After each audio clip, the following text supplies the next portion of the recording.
Ladies and gentlemen, welcome to Rising Stars Media, where we give you the best and the most extraordinary highlights when it comes to sports media. If you missed the last games, don't worry, we're here to catch you right up with everything that you missed. And unfortunately, before we begin, I really want to get into something that happened recently.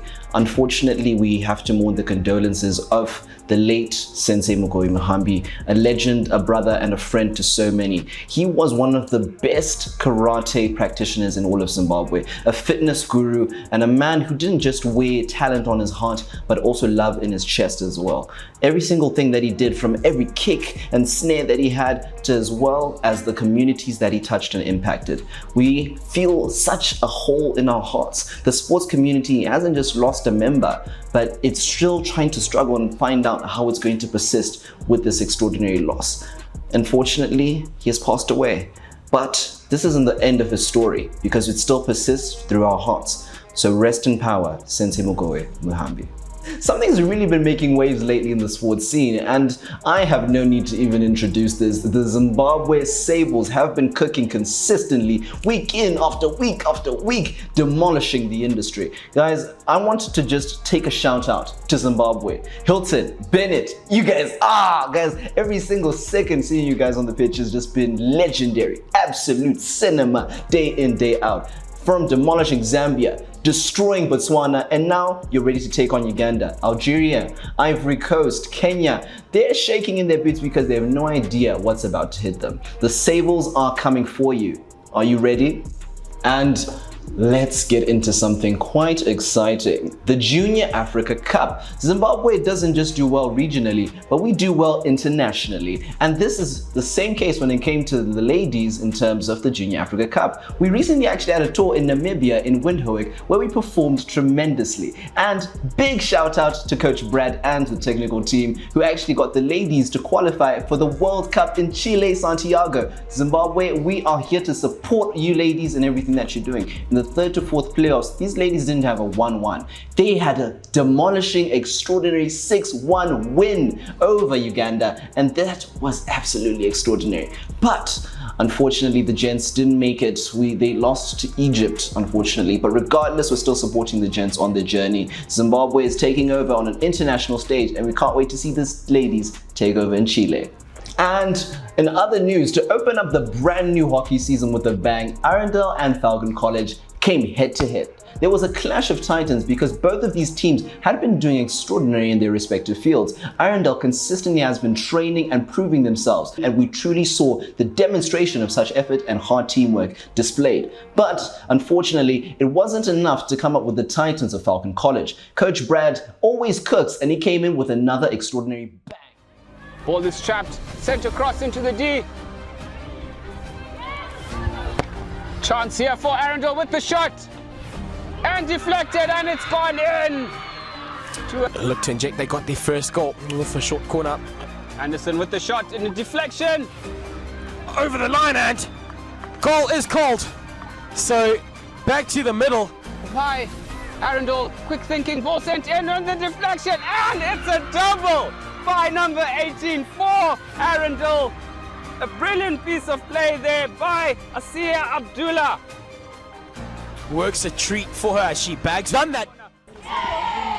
Right, ladies and gentlemen, welcome back up to Arundel, where it's been a phenomenal encounter to start off our season. We had Falcon College making their way up from Ezigadini to come here and take on Arundel. I'm speaking here with their head coach Brad here at the end of it. Brad, 4-2 victors. Thoughts coming into it?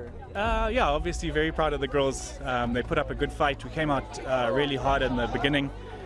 Sort of in period 2 and 3 started taking the foot off the accelerator a bit. But yeah, managed to hold the nerves and managed to get the fourth goal at the end there. I mean, rightfully summed up by Brad, coming out of the blocks like a house on fire, really. Fortunately, not the result you'd be after in your first encounter against the Falcon side, who came in, especially at the beginning. You know, they started really well. Unfortunately, it didn't quite work out in the earlier stages for your side. They then slowly, brought themselves back into it with 2 phenomenal goals. Where do you think it went wrong today? I don't think it's necessarily about going wrong. It was just the first game of the season. Coming out of the derby, we had identified Falcon as a big contender because they've got great legs and great skills. They've got good skills that actually come on par with our game. We had a slow start, of course, and that let us down, but then we've got a great season to look ahead to.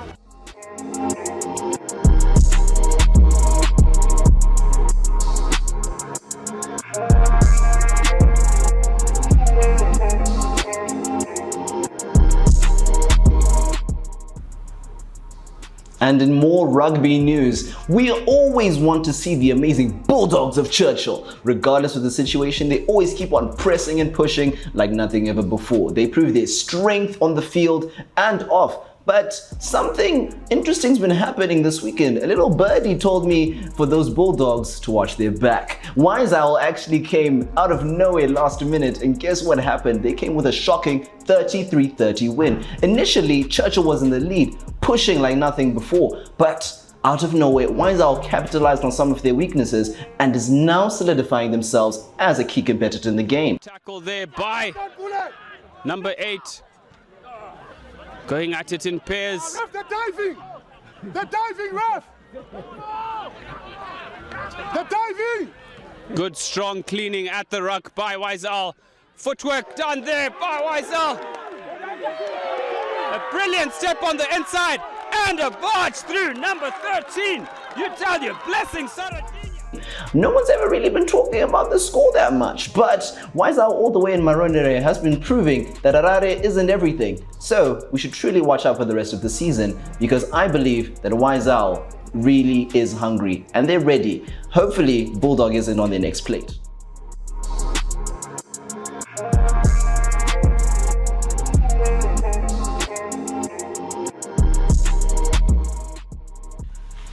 And in other news, in terms of the amazing game of Bora, but not just gents Bora, in terms of ladies soccer actually, in terms of the COSAFA Women's Qualifiers and Cup, Zimbabwe unfortunately faced a defeating loss to Mozambique 3-2, but regardless, we're so proud of our ladies, making us proud on the international stage. We have full support of everything that you're doing regardless, and we can't wait to see how you're weaving through the pitch with tactical efficiency and intelligence. Ladies, pushing to the greatness on the international stage. But not just in soccer news, we also want to highlight the amazing Coach P, who is actually going to be the first Zimbabwean referee in the World Women's England Rugby Cup. She has put in work consistently, and this is another milestone in her career. And for the first time in the history of the World Women's England Cup, there is going to be a Zimbabwean referee. So truly, Coach P, thank you for representing us on the international stage. You have our full support and dedication. You got this.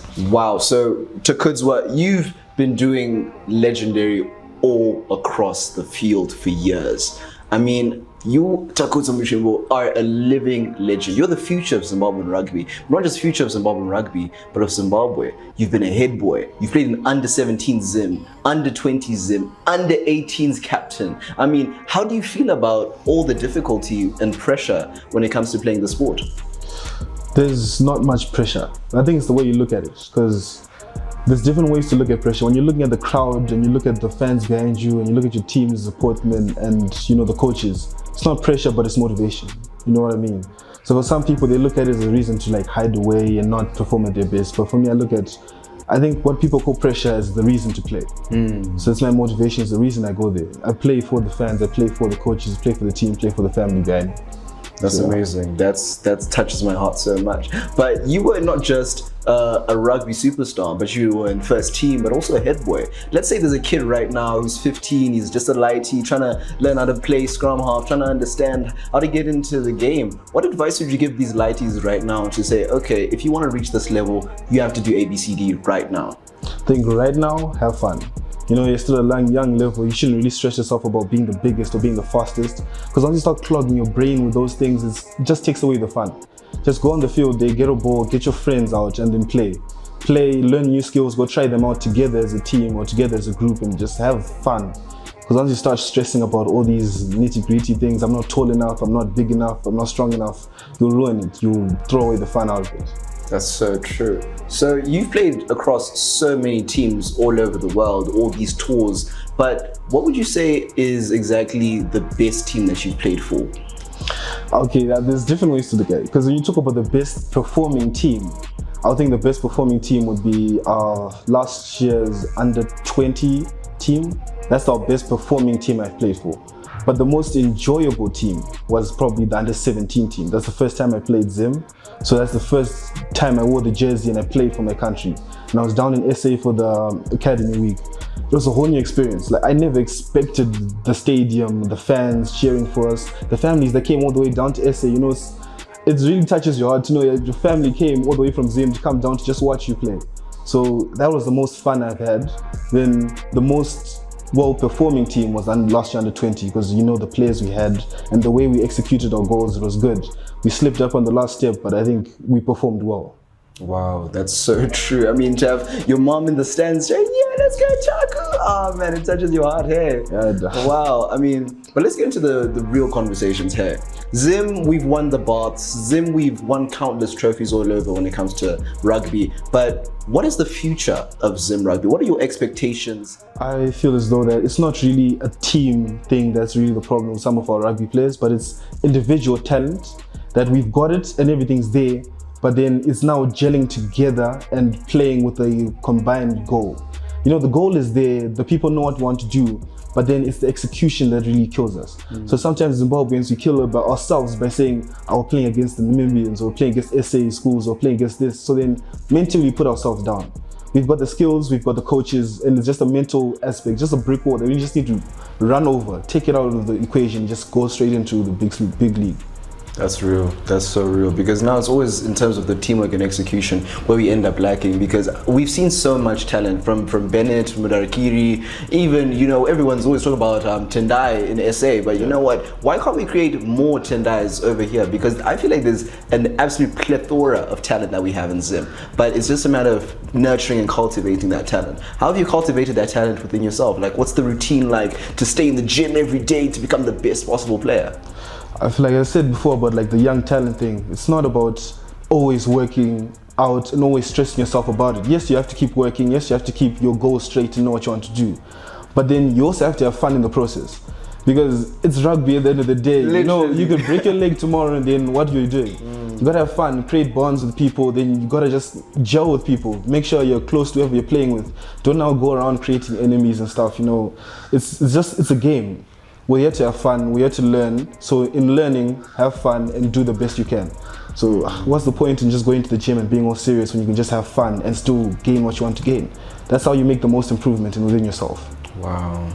So what are like the techniques as a captain that you've now like interpreted in your own life? Because managing a company, managing your schoolwork is way different from managing a rugby team, where people could actually brush you if you're not talking, right? Like, what do you even do in those situations? I feel like it's all about understanding the different players you have and making them understand you as a captain. Because you can't just go there and tell them, we're doing this, because we need to gain this. You gotta give them a reason to believe in your goal. Gotta give them a reason to believe in what you see. Because everybody's got a different way of getting over that try line and scoring a try. Why should they believe in your method of doing it? So you have to gel with people, talk to people, understand why they are playing for you. Understand why they came. Some people come from Zambia, the States, SA, come here in Zim just to play rugby. So you have to understand why they are. Everyone's got a different reason. And once you understand them and they understand you, rugby can be played easily after that. Lovely. So now for the next 5 years, what is Mr. Mchimbo's vision for the next 5 years in terms of Zim Rugby, in terms of life as well? You know, what's the plan, man? I feel like, wow, I shouldn't really be saying it, but I just want to do rugby. Yeah, like, this school thing, man. Like, okay, obviously, this school thing, man. Obviously, you're gonna have to. I want to go to essays, try study there. I want to do mechanical engineering. So that's my goal. I want to try get a degree in that, and then try build a company or build whatever I can from that. But you know, that's one of my goals. But rugby, man, like that's the main thing. I just wanna get a contract. Man. That's the whole thing. Get a contract, go out there and play on the big league in the stadium. That's the main goal. Wow. So if any team right now calls you up, what are the top 3 teams you're like, these ones I'm going in straight? 3 top teams. Any D1 or D2 team in France. For real? Just to go play in France. That's a big thing. SA, I feel like my main teams that I would love to play for would be the Sharks, Stormers, or the Blue Bulls. If I can go and play for those teams, I would be over the moon, you know.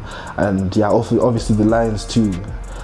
Just any team, man. Like just to go there and play in a stadium, play with the professional athletes, the whole environment would be a whole different thing.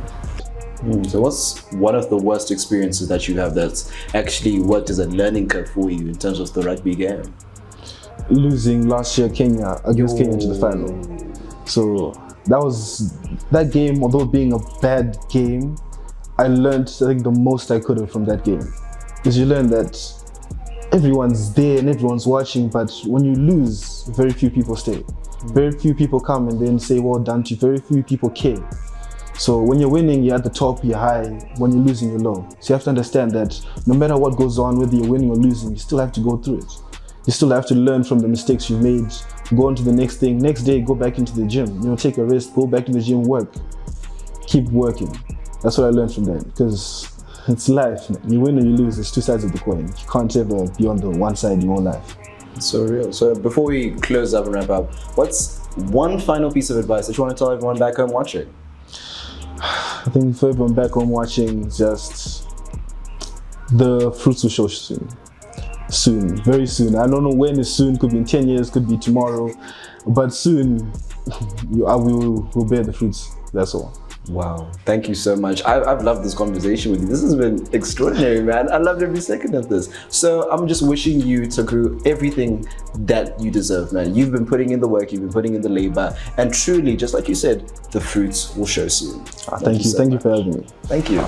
Passion, focus, and tenacity.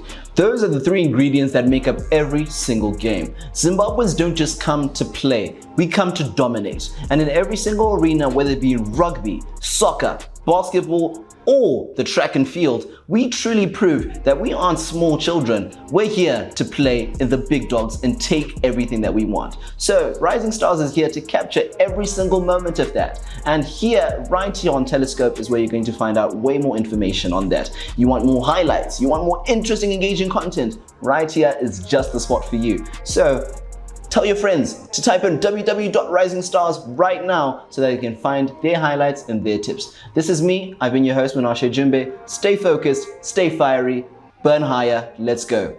Working with fire, Zimbabwe. Have an amazing day, guys. See you next time.